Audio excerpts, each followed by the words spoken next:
Hello दोस्तों, मैं आपके अपने यूट्यूब चैनल पिंटू जी के ट्रिक पर आपका हार्दिक स्वागत करता हूं। हमारी डेली की ज्योग्राफी की क्लास के अंतर्गत हमारा टॉपिक चल रहा था राजस्थान का भौतिक प्रदेश, जिसके अंतर्गत कल हमने राजस्थान के भौतिक प्रदेश किसे कहते हैं इस पर चर्चा की। भौतिक प्रदेश का विभाजन का आधार क्या रखा गया था ये आपको बता चुका था और राजस्थान के भौगोलिक विभाजन का सबसे पहले विभाजन किसने किया था वो मैं आपको बता चुका। उन्होंने किस आधार पर राजस्थान को विभाजन किया और उन्होंने कितने भागों में विभाजन किया और उस विभाजन में कौन कौन से क्षेत्र यानी कौन कौन से जिले शामिल थे उसका भी अध्ययन कर चुके थे। और पूरा मैप में आपको हर जिला बता दिया था, यानी मैप में पॉइंट टू पॉइंट पूरा दर्शा दिया था। फिर बात करें कि आज मैं आपको भौतिक प्रदेश की अगर दोबारा परिभाषा बताऊं तो परिभाषा होती है कि स्थल मंडल पर स्थित उच्चावच जैसे पर्वत, पठार, मैदान, मरुस्थल का किसी क्षेत्र विशेष के संदर्भ में अध्ययन करना ही क्या कहलाता है, भौतिक प्रदेश कहलाता है। ठीक है। फिर बात करें विभाजन का आधार क्या रखा गया, यानी भौतिक प्रदेश का विभाजन किया गया था तब भौतिक प्रदेश का विभाजन का आधार क्या रखा गया था, स्थल स्वरूप, भौगोलिक दशा, कृषि एवं फसल उत्पादन और आर्थिक रूप। स्थल स्वरूप के रूप में देखें तो पठार, पर्वत, मरुस्थल, मैदान आ जाता है। भौगोलिक दशा यानी राजस्थान की भौगोलिक दशा के अंदर जलवायु, वनस्पति, मृदा कौन कौन सी है, इस आधार पर भौतिक प्रदेश का विभाजन किया गया था। फिर बात करें कृषि एवं फसल उत्पादन, तो राजस्थान में कौन कौन सी कृषि की जाती है, कौन सी फसल का उत्पादन सर्वाधिक होता है, किस क्षेत्र में होता है, इसका आधार रखा गया। और आर्थिक रूप से यानी राजस्थान में कौन से उद्योग धंधे हैं, खनिज संसाधन है, इस आधार पर यह चौथा पॉइंट रखा गया। ठीक है। ये तो हो गए अपने राजस्थान के विभाजन के 4 मुख्य पॉइंट। फिर बात करें राजस्थान का भौगोलिक विभाजन सबसे पहले किसने किया था, तो राजस्थान का सबसे पहले हम अगर विभाजन की बात करें तो वीसी मिश्रा जी ने 1967 में किया था, जिनकी पुस्तक आती है राजस्थान का भूगोल नाम से थी। तो उन्होंने 1968 में इस पुस्तक का प्रकाशन नेशनल बुक ट्रस्ट के द्वारा किया गया था। ये मैं कल आपको पूरा समझा दूंगा। ठीक है। फिर बात करें उनके 7 भौगोलिक विभाजन का नाम, नहरी क्षेत्र में गंगानगर, हनुमानगढ़ आ जाते हैं। फिर पश्चिम में मरुस्थल आ जाता है, अर्धशुष्क प्रदेश और अरावली प्रदेश, और पूर्वी कृषि औद्योगिक क्षेत्र और दक्षिण पूर्वी कृषि औद्योगिक क्षेत्र, और साथ में संबल क्षेत्र। ठीक है। बात करें नेक्स्ट कि कौन कौन से प्रदेश में कौन कौन से जिले आते हैं, ये पूरा वर्ष आपको बता दिया था। अब आज का हम सेशन स्टार्ट करते हैं। उससे पहले अगर आपने अभी तक वीडियो नहीं देखे हैं तो पहले वो वीडियो देखो जिससे आपको पूरा समझ में आ सके। तो आज का हम विभाजन पढ़ते हैं रामलोचन जी के अनुसार, जिन्होंने 1971 में राजस्थान का भौतिक प्रदेश का विभाजन किया था। ठीक है। तो उन्होंने राजस्थान के भौतिक प्रदेश का यानी आधार क्या रखा गया जिससे उन्होंने राजस्थान के भूभाग का विभाजन किया था। उन्होंने यानी रामलोचन जी ने राजस्थान के भूगोल का विभाजन किया था। विभाजन उच्च यानी राजस्थान के विस्तार के आधार पर किया था कि कौन से विस्तार में कौन कौन से क्षेत्र अधिक हैं। ठीक है। तो बात करें कि उन्होंने रामलोचन जी के अनुसार भौतिक प्रदेश का विभाजन तो उन्होंने 3 रूप में राजस्थान भूभाग को बांटा था। सबसे पहले आ जाता वृहद प्रदेश, ठीक है। दूसरा आ जाता है उप प्रदेश, और तीसरे के अंदर लघु प्रदेश। लघु प्रदेश। अब बात करें वृहद प्रदेश के अंतर्गत कौन कौन से क्षेत्र आते हैं, तो वृहद प्रदेश सबसे पहले 2 भागों में उन्होंने बांटा था। वो 2 प्रदेश की बात करें तो अरावली पर्वतीय प्रदेश आ जाता है,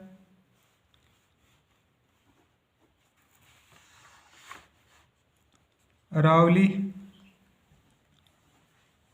पर्वतीय प्रदेश। और दूसरा बात करें दक्षिण पूर्वी पठारी प्रदेश। उन्होंने उच्चावच के आधार पर रखा था कि अरावली वृहद प्रदेश के अंतर्गत, अरावली पर्वतीय प्रदेश है वो सबसे अधिक वृहद प्रदेश के अंतर्गत आ जाता है और दक्षिण पूर्वी पठारी प्रदेश आ जाते हैं।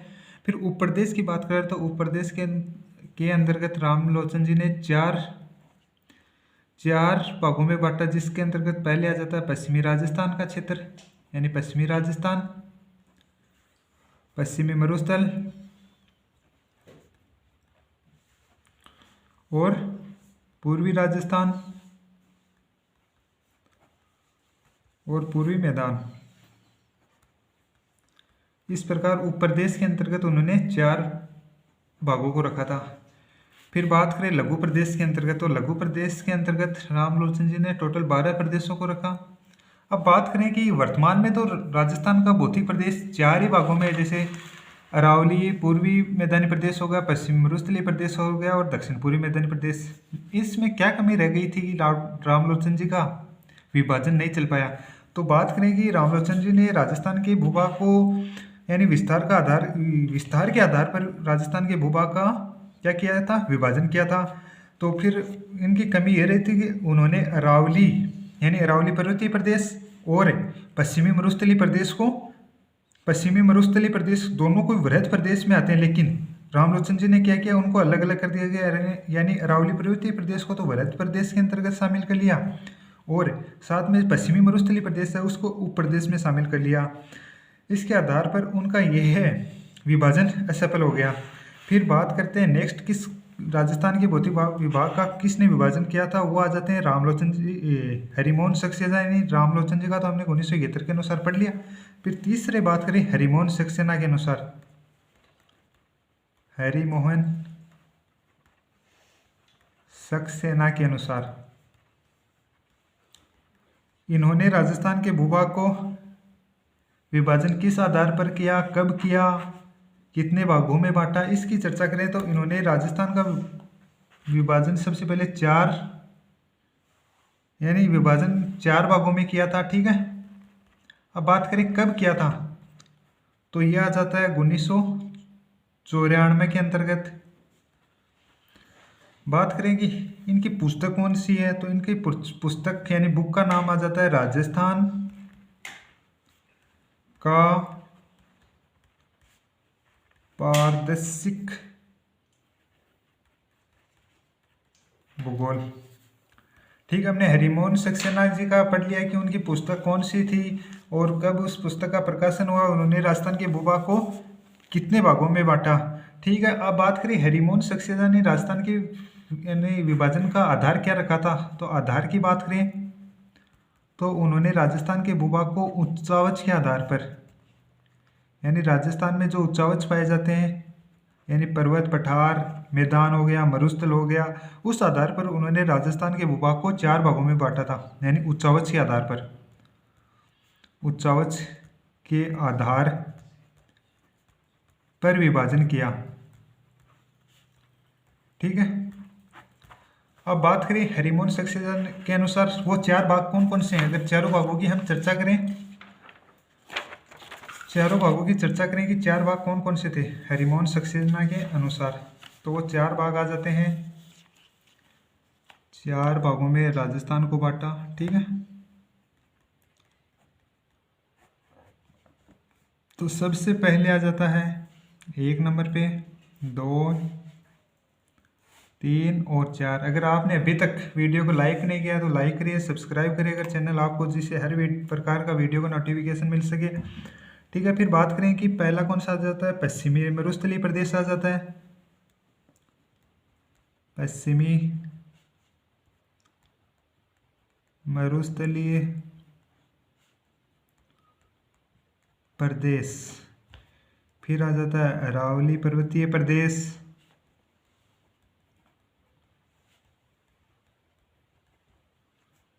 पूर्वी मैदानी प्रदेश, पूर्वी मैदानी प्रदेश। ठीक है, एक बच गया दक्षिण पूर्वी, दक्षिण पूर्वी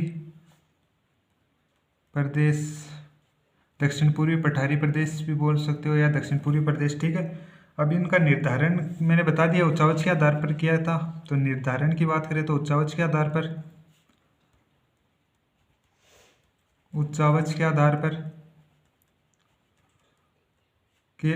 पर अब बात करें कि उच्चावच का निर्धारण, सबसे पहले निर्धारण तो यानी विभाजन तो हरिमोहन जी ने उच्चावच के आधार पर कर दिया, लेकिन अब उच्चावच का क्या तात्पर्य है, तो मैंने आपको पर्वत, पठार, मरुस्थल, मैदान वो बता दिया। लेकिन अब पर्वत, पठार, मरुस्थल इनको अलग कैसे किए, कि यानी पर्वत की ऊंचाई कितने मीटर तक है, पर्वत यानी अरावली की यानी मरुस्थल कितनी ऊंचाई तक होगा, और यानी मैदान में पठार का कितनी ऊंचाई तक होगा, पहाड़ कितनी ऊंचाई तक होगा, पर्वत की ऊंचाई कितनी होगी, इसका आधार यानी कैसे करें, इसका विभाजन कैसे करें। तो इसका उच्चावच का निर्धारण चाहे भारत के संदर्भ में देख लो या राजस्थान के संदर्भ में, इनका निर्धारण किया जाता है यानी समुद्र तल से किया जाता है इसका निर्धारण, यानी समुद्र तल से। समुद्र तल की बात करें तो राजस्थान या भारत के लिए समुद्र तल से तो वो चेन्नई के अंतर्गत माना गया है, समुद्र तल से निर्धारण, ठीक है।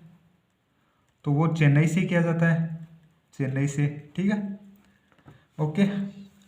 फिर अपना नेक्स्ट बात करें कि उच्चावच के आधार पर यानी समुद्र तल का निर्धारण कर दिया चेन्नई से। अगर आप बात करें कि राजस्थान के अंतर्गत या भारत के संदर्भ में देखें कि कौन से ऊंचाई तक कौन सा भूभाग है, यानी पर्वत कहाँ तक है, मैदान कितनी ऊंचाई तक है, पठार कितनी ऊंचाई तक है, ठीक है। तो उसकी बात करें तो मैं आपको बता दूं, ये हो गया अपना धरातल, धरातल हो गया, ये हो गया अपना समुद्र तल, ये तो समुद्र का तल हो गया, ये अपना धरातल हो गया, ये समुद्र के अंदर जल हो गया, ठीक है। बात करते हैं अब, यानी सबसे पहले देखें कि मैदान, तो मैदान की बात करें तो मैदान की ऊंचाई होती है 300 मीटर, 300 अगर मैदान का अगर हम निर्धारण करें तो समुद्र तल से 300 मीटर की ऊंचाई तक जो भाग यानी जो पठार, कोई भी मान लो 300 मीटर तक कोई भाग ऊंचा उठा हुआ है तो वो मैदान की श्रेणी में आएगा। यानी 300 मीटर यानी समुद्र तल से 300 मीटर तक कोई भी भूभाग ऊंचा उठा हुआ है तो किसकी श्रेणी में आएगा, मैदान की श्रेणी में आएगा। फिर बात करें 300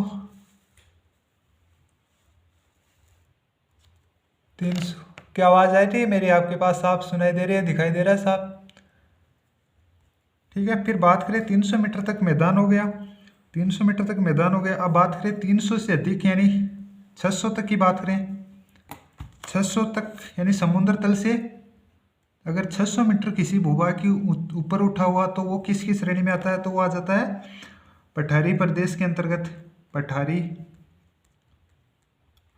प्रदेश के अंतर्गत। फिर बात करें 600 तक हो गया। फिर बात करें ऊपर,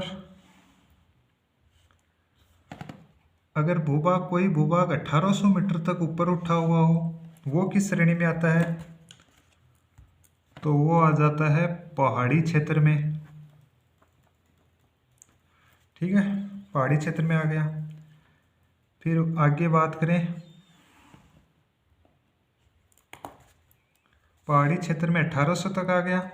अगर कोई भूभाग 2700 मीटर तक धरातल यानी समुद्र तल से 2700 मीटर तक उठा हुआ हो तो वो किस श्रेणी में आएगा, पहाड़ी 1800 तक, और समुद्र तल से 2700 तक हो तो वो पहाड़ की श्रेणी में गिना जाएगा, ठीक है। फिर बात करें 2700 से अगर कहीं अधिक हो, बात करें 2700 से अधिक भी हो, 2700 से अधिक मीटर ऊंचा, 1800 तक, 2700 तक पहाड़, 1800 तक पहाड़ी, 600 तक पठारी प्रदेश, और 2700 से अगर अधिक हो, 2700 से अधिक हो तो वो आ जाता है पर्वत की श्रेणी में, पर्वत, ठीक है। जैसे पर्वत की बात करें तो हिमालय पर्वत आ जाता है भारत के अंतर्गत, ठीक है।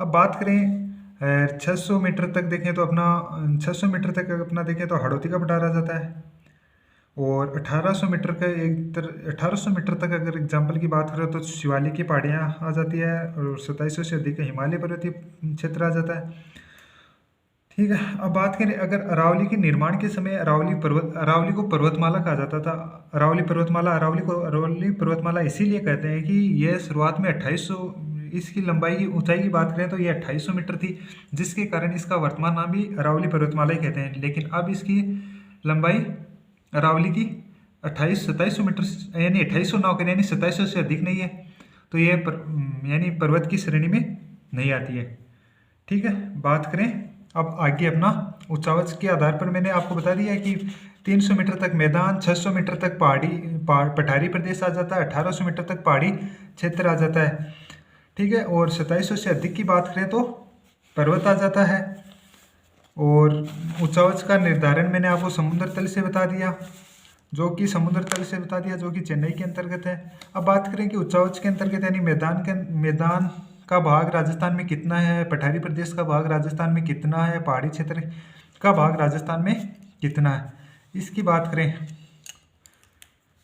अगर इससे आपसे प्रश्न ये भी पूछा जा सकता है कि 1800 मीटर तक के भूभाग, जो उच्च उठा भूभाग है, उसे किस नाम से जाना जाता है, तो पहाड़ी क्षेत्र के नाम से। और 2700 से अधिक है तो पर्वत, और 2700 तक है तो पहाड़ के रूप में। ठीक है। अब इसका एक प्रश्न भारत और राजस्थान के तुलना कर से ऊंचाई की तुलना करके भी आपसे प्रश्न पूछा जा सकता है। तो तुलना करके हम पहले भारत की बात कर लेते हैं कि भारत में वो मैदान कितने भाग में पाया जाता है, पठार कितने भाग में पाया जाता है, और पहाड़ी क्षेत्र कितने भाग में पाया जाता है। तो भारत के संदर्भ में अगर हम बात करना चाहें, भारत में ऊंचाई का विस्तार, तो सबसे पहले बात करें कि भारत में मैदान कितने भूभाग पर पाया जाता है। मैदान, पठार कितने भूभाग, कितने प्रतिशत एरिया में पाया जाता है, पहाड़ियाँ कितने क्षेत्र में पाई जाती है, और पर्वत। अब बात करें कि भारत के टोटल परसेंट में से 43% भूभाग 300 मीटर तक यानी मैदान की श्रेणी में आता है।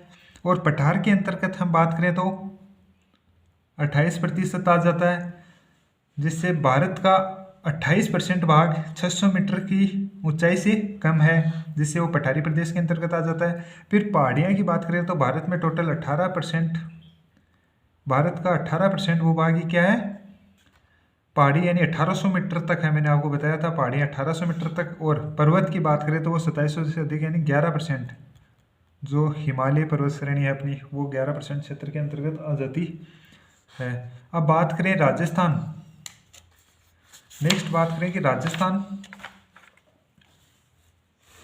राजस्थान में कितने भूभाग पर है। राजस्थान में ऊंचाई का विस्तार देखें, ऊंचाई का विस्तार। ठीक है। तो बात करते हैं राजस्थान में मैदान, पठार है या नहीं, पर्वत है या नहीं, निम्न कौन सी भूमि क्षेत्र है या नहीं, मरुस्थल भी आता होगा मैदान में, तो मैदान। तो बात करें कि मैदान के अंतर्गत राजस्थान के यानी 3,42,249 क्षेत्रफल, उसमें से 51% भूभाग पर मैदान है। और पठार की बात करें, दक्षिण पूर्वी पठारी प्रदेश, वो 31% है। यानी पठार की बात करें तो उड़िया का पठार वगैरह आ जाते हैं राजस्थान में। अगर निम्न भूमि क्षेत्र की बात करें, यानी 300 मीटर से कम ऊंची हो, निम्न भूमि क्षेत्र के अंतर्गत राजस्थान में कौन कौन सा क्षेत्र आता है उसकी बात करें। निम्न भूमि क्षेत्र के अंतर्गत राजस्थान का 11% क्षेत्रफल आ जाता है, जो कि 300 मीटर से कम ऊंचाई पर है। इसकी बात करें निम्न भूमि क्षेत्र के अंतर्गत, यानी राजस्थान के पश्चिम क्षेत्र में जो बालू का स्तूप बनते हैं, बालू का स्तूपों के मध्य जो निम्न भूमि क्षेत्र है, वो निम्न भूमि क्षेत्र के अंतर्गत, यानी दो बालू का स्तूपों के मध्य जो निम्न भूमि का निर्माण होता है वो 300 मीटर से कम ऊंचाई का होता है, जो कि टोटल 11% क्षेत्रफल पर है। जैसे हम बालू का स्तूपों की बात करें तो रन टाट वगैरह वो हैं, वो पूरा हम आगे देखते हैं, रन टाट। ठीक है। अब बात करें पर्वत श्रृंखला कितने भूभाग पर है राजस्थान में, और उच्च पर्वत शिखर है या नहीं, इसकी भी चर्चा करते हैं राजस्थान में। ठीक है। पर्वत श्रृंखला की बात करें तो राजस्थान के 6% एरिया में पर्वत श्रृंखला का विस्तार है। और उच्च पर्वत शिखर के अंतर्गत देखें तो राजस्थान के 1% क्षेत्र में उच्च पर्वत शिखर है, जिसके अंतर्गत गुरु शिखर, जो माउंट आबू गुरु शिखर सिरोही के अंतर्गत वो आ जाता है। और दक्षिण अरावली का भूभाग जो सिरोही उदयपुर में, सिरोही में सर्वाधिक ऊंची है, वो उच्च पर्वत शिखर की श्रेणी में आ जाती है, जो कि राजस्थान की 1% भूभाग पर है। मैदान सर्वाधिक हो गया। यह भी पूछा जा सकता है कि राजस्थान में सर्वाधिक किस प्रदेश का विस्तार सर्वाधिक यानी मैदान किस उच्चावच का भाग सर्वाधिक है राजस्थान में? तो सब सर्वाधिक भाग अगर हम बात करें उच्चावच की तो मैदान आ जाता है, फिर पठार आ जाता है, फिर निम्न भूमि क्षेत्र आ जाता है, पर्वत श्रृंखला। इसको आपसे कभी आरोही अवरोही क्रम में भी लगाकर पूछा जा सकता है। ठीक है, अब आज हम नेक्स्ट टॉपिक पर अगर बात करें कि उच्चावच के आधार पर देख लिया उच्चावच का आधार क्या रखा गया था। उच्चावच के आधार पर पर्वत पठार मैदान का विभाजन कर दिया, कितनी ऊंचाई तक कौन कौन सा प्रदेश आता है। ठीक है, अब बात करें कि राजस्थान का हमने इन दोनों की तुलना भी किया जा सकता है कि सर्वाधिक भारत की अगर बात करें तो सर्वाधिक कौन सा उच्चावच भारत में सर्वाधिक पाया जाता है, तो वो आ जाता है 43%। यानी सर्वाधिक उच्चावच की बात करें तो भारत में अगर सर्वाधिक उच्चावच की बात करें तो वो मैदान आ जाते हैं। यानी सर्वाधिक उच्चावच में विस्तार बात करें तो मैदान आ जाते हैं, फिर पठार आ जाते हैं, फिर पहाड़ियाँ आ जाती है। ठीक है, फिर बात करें पर्वत 11% क्षेत्रफल में पर्वत आ जाते हैं। अब बात करें कि जो राजस्थान के भौतिक हरिमोहन जी ने राजस्थान के भौतिक प्रदेश का चार भागों में बांटा था, उनकी हम चर्चा करते हैं, जिन्होंने उच्चावच के आधार पर राजस्थान के प्रदेशों को 4 भागों में बांटा था। अब बात करें उन 4 प्रदेशों की हम। ठीक है,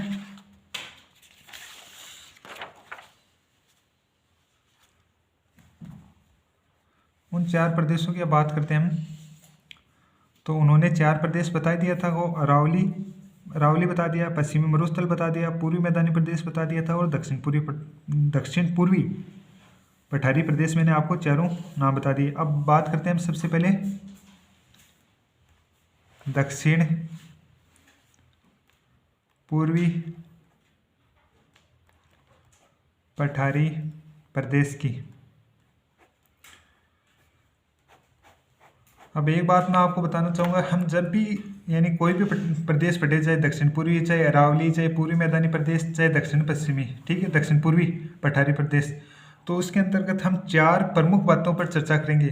4 बातों की बात बताऊं तो आपको उत्पत्ति यानी इस प्रदेश की उत्पत्ति कैसे हुई, उत्पत्ति की बात करेंगे सबसे पहले कि इस प्रदेश की उत्पत्ति कैसे हुई, इस प्रदेश की उत्पत्ति कैसे हुई। और दूसरी बात करें पर उत्पत्ति होगी, दूसरे पॉइंट पर हम विस्तार की इस प्रदेश का किस जिले में विस्तार है।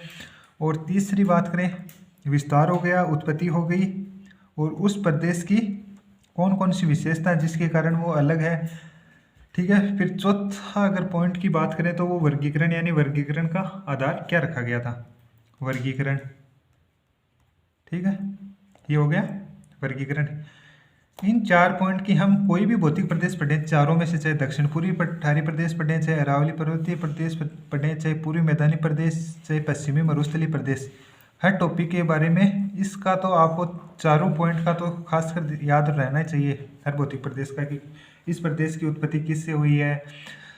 ठीक है, अब बात करें कि सबसे पहले हम दक्षिण पूर्वी पठारी प्रदेश की बात कर रहे हैं, तो इसकी उत्पत्ति की बात करें कि दक्षिण पूर्वी पठारी प्रदेश की उत्पत्ति कैसी हुई, तो दक्षिण पूर्वी पठारी प्रदेश की उत्पत्ति हुई थी मध्यजीवी महाकल्प में, मध्यजीवी महाकल्प में, मध्यजीवी महाकल्प है, जिसे मिसोजोइक एरा भी कह सकते हैं आप, मिसोजोइक एरा। ठीक है, अब बात करें कि मिसोजोइक एरा या मध्यजीवी महाकल्प कि कौन से काल में दक्षिण पूर्वी पठारी प्रदेश की उत्पत्ति हुई, तो वो काल आ जाता है क्रीटेशियस काल, क्रीटेशियस काल, जो कि लगभग वर्तमान समय से 14.4 से हमें 6.5 करोड़ वर्ष पूर्व देखने को मिलता है, से 1 करोड़ वर्ष पूर्व का वर्ष पूर्व। ठीक है, अब बात करें कि क्रेटेशियस काल में मध्यजीवी महाकल्प के क्रेटेशियस काल में इसकी उत्पत्ति हो गई। अब इससे पहले देखने से पहले आपको मध्यजीवी महाकल्प क्या है, मेसोजोइक एरा क्या है, क्रेटेशियस काल क्या है, यानी कि हम भूगर्भिक जो समय सारणी उसका सबसे पहले उसका अध्ययन कर लेते हैं, क्योंकि जब हम हाड़ौती का पठार यानी जो दक्षिण पूर्वी पठार पढ़ रहे हैं इसमें तो मध्यजीवी महाकल्प आ रहा है, जब अरावली पढ़ेंगे तो प्री कैम्ब्रियन काल आएगा, मध्य महाकल्प आएगा, कभी यानी होलोसिन युग आएगा, प्लेटोसिन युग क्या होता है, इसका यानी क्रिटेशियस युग किसका भाग है, ये पूरा उस पर उससे वो बार बार में नाम आएंगे। तो उससे पहले हम भूगर्भिक समय सारणी को पढ़ लेते हैं। उत्पत्ति तो हो गई जो कि गोंडवाना लैंड, यानी ये तो लिख लो पॉइंट, गोंडवाना क्रिटेशियस काल में गोंडवाना लैंड से हुई थी, गोंडवाना लैंड से, ठीक है। क्योंकि पृथ्वी में पेंजिया टूटने से अंगारा लैंड और गोंडवाना में दो भागों में विभाजित हो गई थी, जिससे मध्यजीवी दक्षिण पूर्वी पठार गोंडवाना लैंड का भाग हुआ। राजस्थान में गोंडवाना लैंड के दो भाग हैं, राजस्थान में दो भाग हो गए, गोंडवाना की अरावली हो गई और दक्षिण पूर्वी पठारी प्रदेश, ये दो भाग गोंडवाना लैंड के अंतर्गत आते हैं। अब बात करें, इस पहले मैंने आपको बताया कि ये मध्यजीवी आएगा, कभी पुराजीवी आएगा, कभी क्रिटेशियस काल आएगा। तो पहले हम पृथ्वी की भूगर्भिक समय सारणी को जान लेते हैं। तो बात करते हैं हम, ये पॉइंट अलग ही हो गया वैसे तो, लेकिन ये बार बार में नाम होंगे तो आप कंफ्यूज हो गए इनसे कि कौन सा प्रदेश का कौन सा नाम है। पूछा जाएगा अरावली का, आप लिख कर आओगे हाड़ौती का, जैसे मध्यजीवी महाकल्प लिख कर आओगे। पूछा जाएगा आपको कि अरावली की उत्पत्ति प्री कैम्ब्रियन काल में हुई थी, यानी अध्य महाकल्प पे पूछा जाएगा, और आप मध्यजीवी महाकल्प करके आओगे। उससे पहले मैं आपको पूरी समय सारणी समझा देता हूँ, भूगर्भिक समय सारणी, ठीक है। अब बात करेंगे पृथ्वी की उत्पत्ति 4 कालों में मानी जाती है, 2, 3 और 4। सबसे पहले बात करें प्री कैम्ब्रियन काल, प्री कैम्ब्रियन काल आ जाता है। दूसरी बात करें पैलियोजोइक एरा आ जाती है। तीसरा बात करें मेसोजोइक एरा आ जाती है, और सीनोजोइक एरा आ जाती है, ठीक है। अब बात करेंगे अध्य महाकल्प यानी प्री कैम्ब्रियन काल में कौन सा था, तो आपको पता है अरावली सबसे प्राचीन पर्वत श्रृंखला है। तो अरावली प्री कैम्ब्रियन का भाग हो गई। और अगर राजस्थान के संदर्भ में सबसे प्राचीन देखें तो प्री कैम्ब्रियन काल में अरावली हो गई। अगर सबसे नवीनतम भूभाग का नाम देखें तो वो थार का मरुस्थल आता है, यानी पश्चिमी मरुस्थल प्रदेश आता है, जो अपने सिनोजोइक एरा के अंतर्गत आएगा, जो कि थार का मरुस्थल यानी सिनोजोइक एरा में आ जाएगा। और प्री कैम्ब्रियन काल में अपने दक्षिण पूर्वी अरावली आ जाएगी, और इसमें पठारी प्रदेश यानी पश्चिमी मरुस्थलीय प्रदेश या थार का मरुस्थल के नाम से जानते हैं, वो इसके अंतर्गत आ जाएगा। अब बात करें कि प्री कैम्ब्रियन काल का एक नाम और देखने को मिलता है, उसको वो नाम है अध्य महाकल्प, ठीक है। और पैलियोजोइक का दूसरा नाम पुराजीवी महाकल्प है। बात करते हैं तीसरा मध्यजीवी महाकल्प। चौथा पॉइंट की बात करें तो नवजीवी महाकल्प, ठीक है। इसमें आपको मैं बता दिया अरावली आती है, इसमें थार का मरुस्थल आ जाता है। और मेसोजोइक एरा यानी मध्यजीवी महाकल्प मेसोजोइक एरा, इसके अंतर्गत मैंने आपको दक्षिण पूर्वी पठारी प्रदेश लिखा दिया, और भी आगे इसकी चर्चा करेंगे, ठीक है। उससे पहले बता दूं मध्यजीवी महाकल्प यानी मैंने आपको एक क्रिटेशियस काल पढ़ाया, ये कहाँ पर आता है, तो इस मेसोजोइक एरा के 3 भागों में बांटा गया है, इसको 3 भागों में, ठीक है। तो उन 3 भागों की हम चर्चा करें, कौन कौन से हैं वो 3 भाग। तो वो 3 भाग आ जाते हैं ट्राइसिक पीरियड, दूसरा की बात करें जुरासिक पीरियड, और तीसरा आ जाता है क्रेटिशियस पीरियड। इस प्रकार दक्षिण पूर्वी पठारी प्रदेश की उत्पत्ति मेसोजोइक एरा की मध्यजीवी महाकल्प या मेसोजोइक एरा लिख दो, मध्यजीवी महाकल्प लिख दो, कि क्रिटेशियस कालीन पीरियड में गोंडवाना लैंड से दक्षिण पूर्वी पठारी प्रदेश की उत्पत्ति हुई। अगर बात करें इस सिनोजोइक एरा को कितने भागों में बांटा गया, तो इसका भी 2 भागों में देखने को मिलता है, जो आ जाता है ट्रिशियरी पीरियड पीरियड, तृतीय कल्प और क्वाटरनरी पीरियड। जो चतुर्थ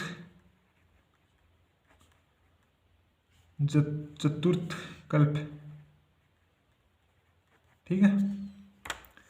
अगर चतुर्थ कल्प के भी दो भागों में बांट देते हैं, प्लीस्टोसिन युग और होलोसिन युग। प्लीस्टोसिन युग और होलोसिन युग।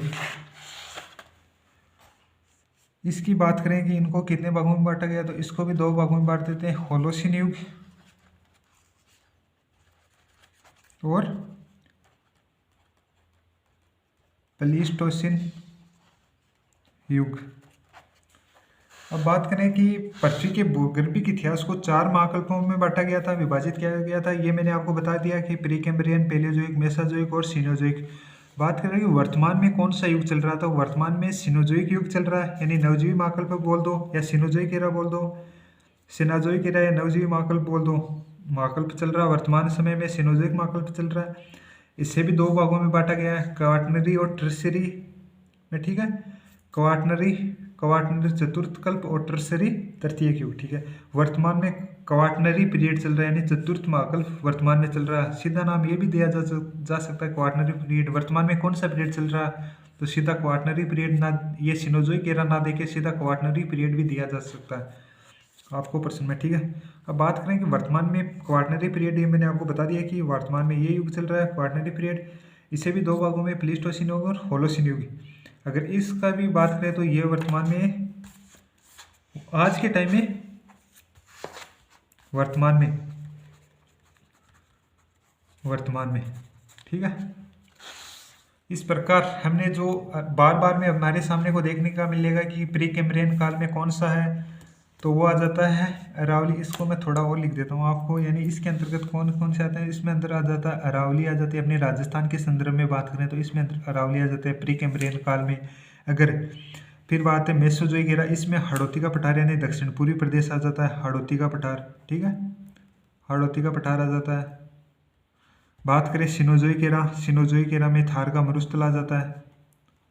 ये नाम ना देकर सीधा आपसे होलोसिन युग से भी पूछा जा सकता है, ये नाम भी दिया जा सकता है, या सिनोजोइक एरा भी दिया जा सकता है। थार का मरुस्थल आ जाता है, यानी पश्चिमी मरुस्थलीय प्रदेश, थार का मरुस्थल, ठीक है। अब बात करते हैं नेक्स्ट की बात करें कि कौन कौन से प्रदेश में कौन कौन से शामिल है, ये बात कर दिया आपको। अब इनको हम अलग अलग लिख के बता देता हूँ कि कौन कौन से प्रदेश में कौन कौन से आ जाते हैं। भौतिक विभाजन आपके राजस्थान के संदर्भ में करें, भौतिक विभाजन 4 भागों में आपको शुरुआत में बता चुका,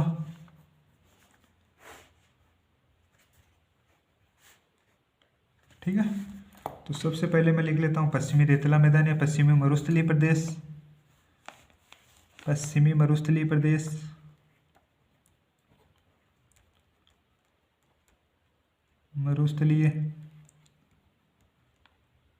प्रदेश, फिर आ जाता है अरावली पर्वत,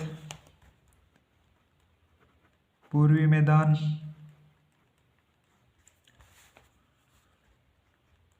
और दक्षिण पूर्वी मैदानी प्रदेश। आपसे ये भी पूछा जा सकता है कि कौन सा नवीनतम भूभाग है, तो पश्चिमी मरुस्थलीय प्रदेश सबसे नवीनतम है, यानी थार का मरुस्थल। सबसे प्राचीन पूछे तो अरावली आ जाता है, सबसे नवीनतम पूछे तो पश्चिमी मरुस्थलीय प्रदेश आ जाता है। अब बात करें कि इसे रेतीला मैदान भी बोल सकते हैं, या पश्चिमी मरु प्रदेश, या पश्चिमी मरुस्थलीय प्रदेश को रेतीला प्रदेश भी कह सकते हो आप, या दूसरा नाम देना चाहे तो आप मरु प्रदेश के नाम से भी जान सकते हो इसको, मरु प्रदेश। बात करें अरावली को, मेरू पर्वत भी आपको नाम देखने को मिलेगा जब हम अरावली पर्वतमाला पढ़ेंगे। फिर बात करें पूर्वी मैदानी प्रदेश को किस नाम से जाना जाता है, मेवात प्रदेश, जिसके अंतर्गत पूर्वी मैदानी में अलवर भरतपुर वाला एरिया अपने राजस्थान का पूर्वी प्रदेश आ जाता है मेवात प्रदेश के अंतर्गत। और दक्षिण पूर्वी प्रदेश को माल प्रदेश की संज्ञा भी दी गई है, माल प्रदेश, ठीक है। अब बात करें इनकी उत्पत्ति किस किस युग में हुई है, वहाँ तो हमने एक सारणी में लिख लिया, इसको अलग अलग छांटेगी। पश्चिमी मरुस्थलीय प्रदेश जो सबसे नवीनतम है, तो ये होगा सीनोजोइक महाकल्प में, सीनोजोइक महाकल्प में।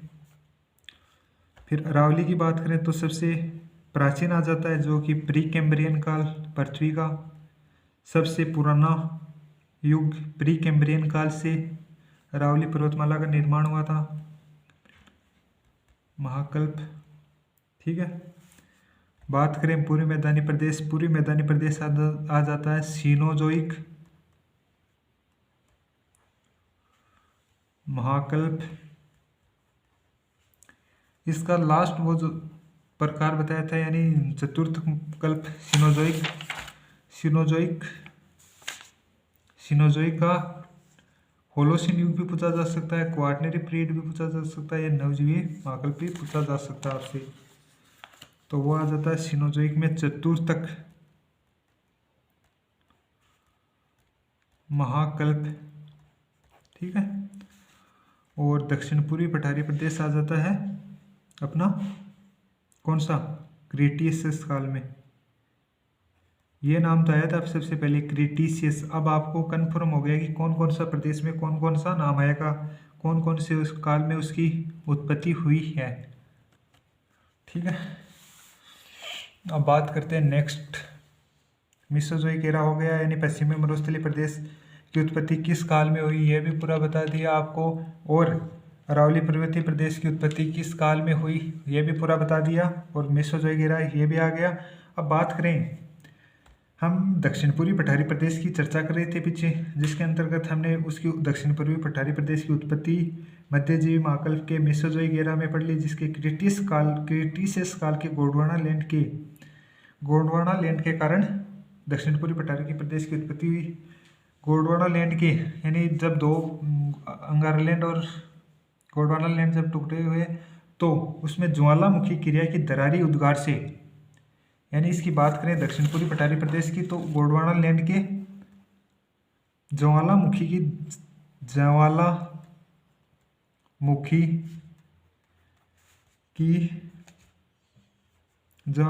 की दरारी उद्गार से दक्षिण पूर्वी पठारी प्रदेश की क्या हुई, उत्पत्ति, दरारी उद्गार से उत्पत्ति हुई थी। अब बात करेंगे ये ज्वालामुखी दरारी उद्गार क्या है। ज्वालामुखी क्या है, सबसे पहले तो ये बात करें तो ज्वालामुखी के जो उद्गार होता है, उत्पन्न होता है, यानी लावा, पृथ्वी से मेग्मा के रूप में जो लावा निकलता है, वो दो रूपों से निकलता है। एक तो दरार के रूप में, एक छिद्र, यानी एक तो छिद्र के रूप में निकलता है, और एक दरार के रूप में। तो उसका अध्ययन करें कि छिद्र के रूप में कैसे निकलता है और दरार के रूप में कैसे निकलता है। तो बात करें दरारी उद्गार की, जो कि दो प्रकार से होता है, आपको बता दिया। दरारी उद्गार दो प्रकार से होता है। दरारी उद्गार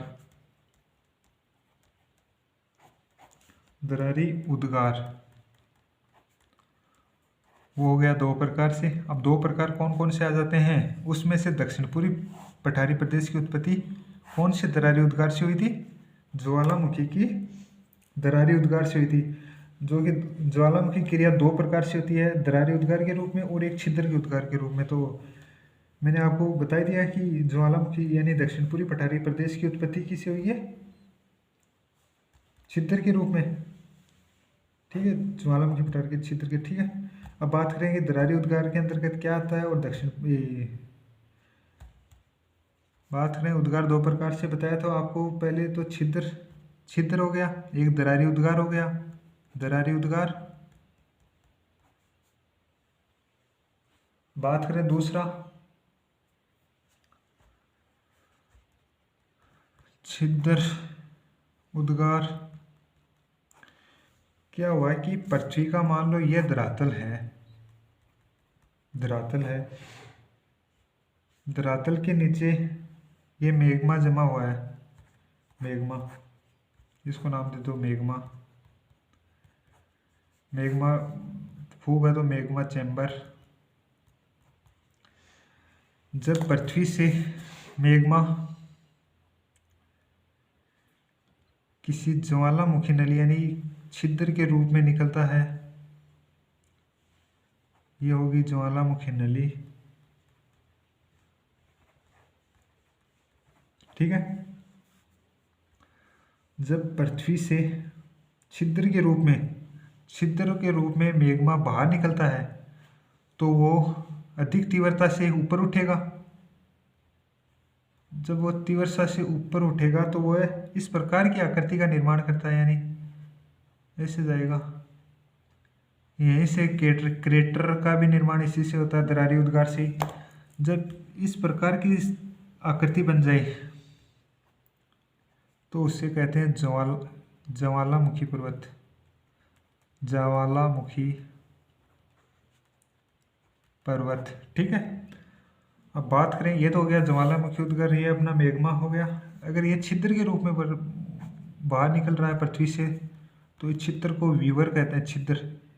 ठीक है, छिद्र को वीवर। ठीक है। बात करें अब धरातल में से जो मैग्मा एक छिद्र के रूप में ऊपर निकलता है और जो विशेष प्रकार की आकृति का निर्माण कर देता है तो वो ज्वालामुखी पर्वत की कहलाता है। बात करें दरारी उद्गार क्या है। दरारी उद्गार की अगर हम बात करना चाहें मैं, तो मान लो ये अपना धरातल हो गया, दरारी उद्गार यानी पृथ्वी के धरातल पर जगह जगह से, यानी ये दरारी उद्गार, एक दरार ये रह गई, एक दरार ये रह गई, एक दरार ये होगी। इन दरारों से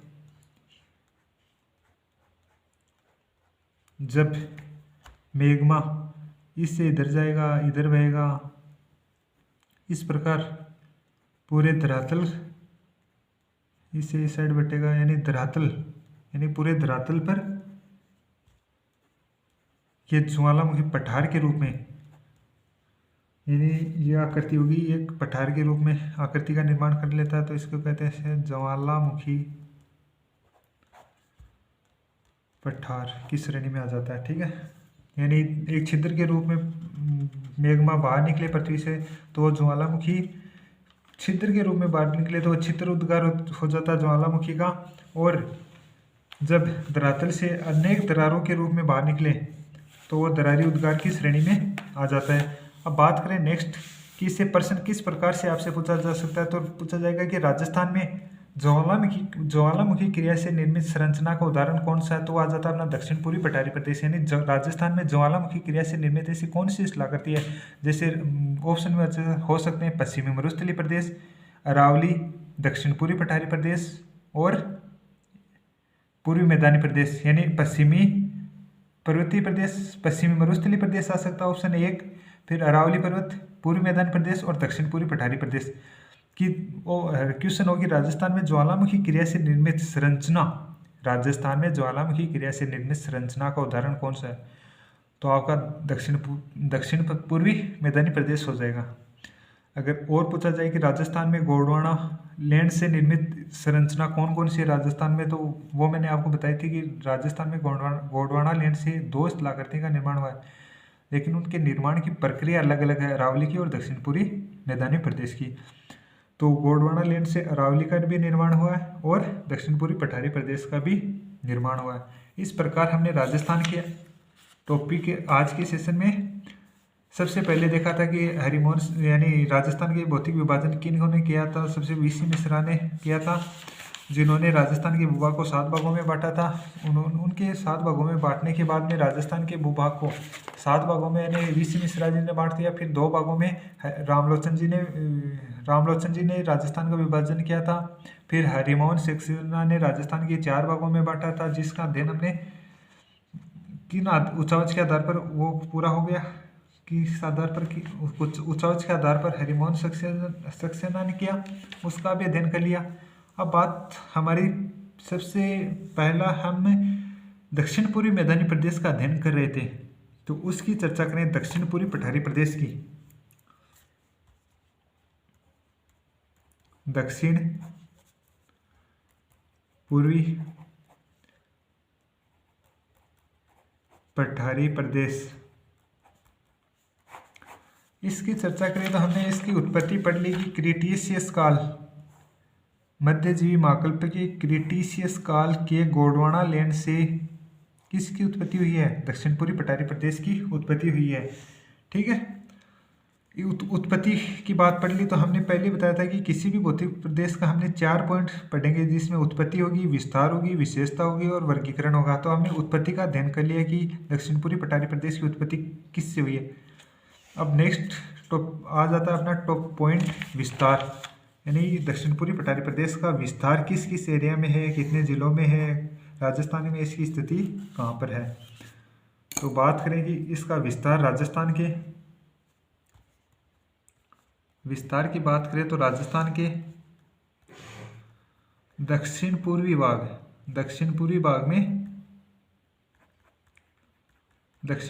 में विस्तार है। यानी हाड़ौती, इसको हाड़ौती का पठार भी कह सकते हैं दक्षिण पूर्वी पठारी प्रदेश को। हाड़ौती का पठार इसलिए कहते हैं कि यहाँ पे सब पहले हाड़ौती यानी हाड़ा वंश के शासक रहते थे, जिसके कारण इसे हाड़ौती का प्रदेश भी, हाड़ौती का नाम भी पड़ा है इसका, हाड़ौती का। ठीक है, हाड़ौती यानी इसका विस्तार दक्षिण पूर्वी राजस्थान में बता दिया मैंने। इसका इसे हाड़ौती का पठार भी कहते हैं। हाड़ा राजवंश यहाँ शासन करता था। अगर इसमें शामिल जिलों की बात करें तो कोटा आ जाता है, बूंदी आ जाता है, बारां आ जाता है और झालावाड़ आ जाते हैं। यानी जिले बात करें, कोटा, बूंदी, बारां आ जाता है और झालावाड़ आ जाता है। इस प्रकार राजस्थान के दक्षिण पूर्वी भाग में 4 जिले शामिल हो जाते हैं। अब बात करें कि इसका क्षेत्रफल कितना है, इसमें इस क्षेत्र में कितनी जनसंख्या रहती है, क्षेत्रफल आ जाता है। तो इसके अंतर्गत राजस्थान के लगभग 6.49% जनसंख्या, पूरे राजस्थान की 6.49% जनसंख्या निवास करती है। 6.49% क्षेत्रफल है। अगर जनसंख्या की बात करें, जनसंख्या की, तो राजस्थान की कुल जनसंख्या का 10% दक्षिण पूर्वी पठारी प्रदेश में है। जिससे ये देखने को मिल रहा है कि इतने छोटे क्षेत्रफल में 10%, राजस्थान की 10% क्षेत्रफल, तो ओनली राजस्थान का अगर 100% है तो 6% में ही 10% जनसंख्या राजस्थान की इस क्षेत्र में निवास कर रही है। तो ये नहीं है, जनघनत्व की दृष्टि से भी इसका स्थान ठीक है। तो अगर राजस्थान के अंतर्गत जनघनत्व सबसे अधिक है तो देखें तो पूर्वी मैदानी प्रदेश के अंतर्गत आ जाता है और इसका सेकंड स्थान नंबर आ जाता है। अब बात करें कि इसका क्षेत्रफल टोटल 6.49% में टोटल क्षेत्रफल कितना आ जाता है, तो वो क्षेत्रफल आ जाता है 24,185 वर्ग किलोमीटर। ठीक है, क्षेत्रफल हो गया, जनसंख्या हो गई, इनका किस किस जिले में विस्तार है, विस्तार हो गया। जनघनत्व की दृष्टि से देखें कि घनत्व की दृष्टि से सर्वाधिक तो किस क्षेत्र में पाया जाता है, वो पूर्वी मैदानी प्रदेश में, और दूसरा स्थान इसका आ जाता है। यानी जनघनत्व की दृष्टि से स्थान देखें, जनघनत्व की दृष्टि से स्थान दिखा रहा गया आपको, दिख ही नहीं रहा गया। जनघनत्व की दृष्टि से स्थान तो वो आ जाता है दूसरा। ठीक है, सबसे पहला स्थान देखें, सबसे पहला स्थान किसका आता है, सबसे पहला स्थान तो वो आ जाता है पूर्वी मैदानी प्रदेश। इस प्रकार हमने दक्षिण पूर्वी पठारी प्रदेश की चर्चा कर ली पूरी, कि कौन से डिस्ट्रिक्ट शामिल है, कितने क्षेत्रफल में विस्तृत है, इसमें कितनी % जनसंख्या निवास करती है, जनघनत्व की दृष्टि से इसका कौन सा स्थान है। ठीक है, ये राजस्थान के किस भाग में स्थित है, यानी राजस्थान के दक्षिण पूर्वी भाग में स्थित है, जिसके अंतर्गत कोटा, बूंदी, बारां और झालावाड़ डिस्ट्रिक्ट, कोटा, बूंदी, बारां और झालावाड़ डिस्ट्रिक्ट आ जाते हैं। ठीक है, अब आगे नेक्स्ट टॉपिक करेंगे इसका विस्तार। तो यानी इसका विस्तार हो गया, उत्पत्ति होगी। अब विस्तार के अंतर्गत अगर इसकी स्थिति देखना चाहें, अक्षांश दृष्टि से इसकी स्थिति कहाँ पर है, देशांतरीय दृष्टि से इसकी स्थिति कहाँ पर है, तो बात करते हैं हम नेक्स्ट, यानी इसकी स्थिति यानी विस्तार की बात करें कि कितने क्षेत्रफल में इसका विस्तार है। ठीक है, तो बात करते हैं विस्तार की।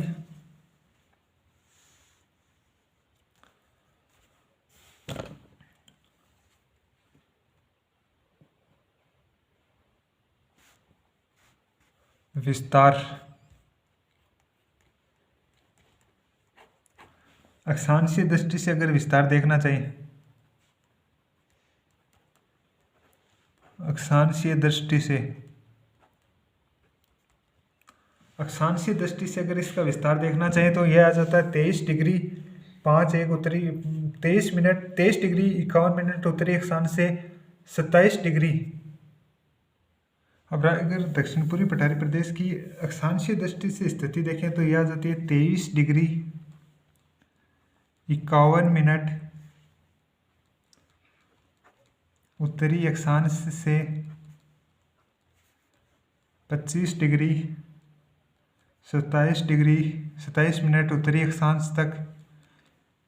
मैंने राजस्थान के आपको अक्षांशीय विस्तार बताया था 23°3 उत्तरी अक्षांश से 30°12 उत्तरी अक्षांश तक, यानी ये अपना राजस्थान है।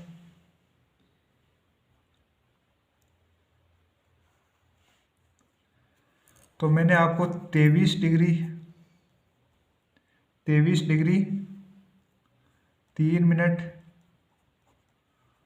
उत्तरी अक्षांश से 30°12 उत्तरी अक्षांश तक राजस्थान का विस्तार बताया था। अगर दक्षिण पूर्वी पठारी प्रदेश की हम बात करें तो ये दक्षिण पूर्वी पठारी प्रदेश में आ जाता है बूंदिया आ जाता है, फिर कोटा आ जाता है, फिर बारा आ जाता है और झालावाड़ आ जाता है। ठीक है, ये अपना दक्षिण पूर्वी पठारी प्रदेश हो गया। ये अक्षांशीय दृष्टि से दक्षिण पूर्वी पठारी प्रदेश की स्थिति होगी। अब हम कल अपने नेक्स्ट सेशन में देखेंगे कि दक्षिण पूर्वी पठारी प्रदेश की देशांतरीय स्थिति क्या है, देशांतरीय स्थिति। ठीक है, चलो आज का वीडियो देखने के लिए आपका बहुत बहुत धन्यवाद। Thank you. जय हिंद, जय भारत।